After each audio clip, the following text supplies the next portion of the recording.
cherry ကအပြောင်းလဲလေးဖြစ်သွားအောင်လို့အမဲသားလေးကိုပင်စိမ်းလေးနဲ့ဆက်ဆက်လေးချက်စားမှာဖြစ်ပါတယ်ရှင်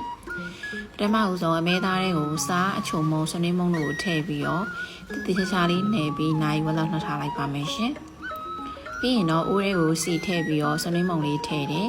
ဆွနေမုံလေးအနှံ့ပြောက်သွားအောင်စီတက်ပြီးရင်တော့ငရုတ်သီးစက်တုံအဖြူနီထောင်းထားတာကိုထည့်ပြီးတော့စီတက်လိုက်ပါမယ်ရှင်တချို့တွေကရွာမှာထင်းမီနဲ့ချက်တဲ့ငရုတ်သီးစီတက်ကပို့ပြီးတော့ကောင်းတယ်လို့ပြောတယ်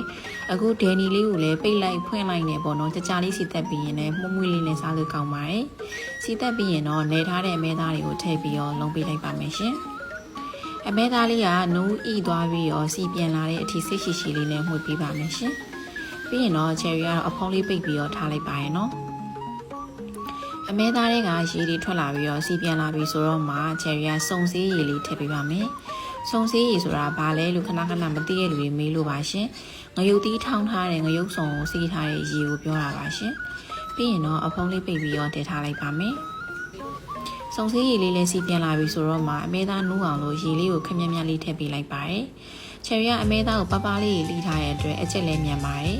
အခုလိုရေလေးစုပွက်လာပြီဆိုလို့ရှိရင်တော့ပင်စင်းရွက်တွေအများကြီးအုပ်ပေးလိုက်ပါမယ်။ cherry ကအမဲသားကိုမဆလာလည်းသုံးမထားဘူးပေါ့နော်။ဒီလိုချင်းနီးလေးကညှိလဲမညှိဘူးစားလို့လည်းကောင်းပါတယ်။ရေလေးတွေခုန်သွားပြီးတော့စီရဲကြံတဲ့အထိချက်ပေးပါမယ်ရှင်။ cherry ကတော့ရေစက်ချင်းလေးစားနေတဲ့အတွက်ဒီလေးလောက်ထားပါတယ်။အားလုံးပဲ green လေးရှင်းပြီးတော့သူကစားလို့လည်းကောင်းပါတယ်။ cherry တို့အိမ်မှာတော့ဒီလိုအမဲသားချက်ပြီးဆိုရင်တော့ထမင်းရများများလေးချက်ရပါတယ်။ cherry ရဲ့ blog လေးကိုအဆုံးထိကြည့်ပြီးလို့ကျေးဇူးပါတတ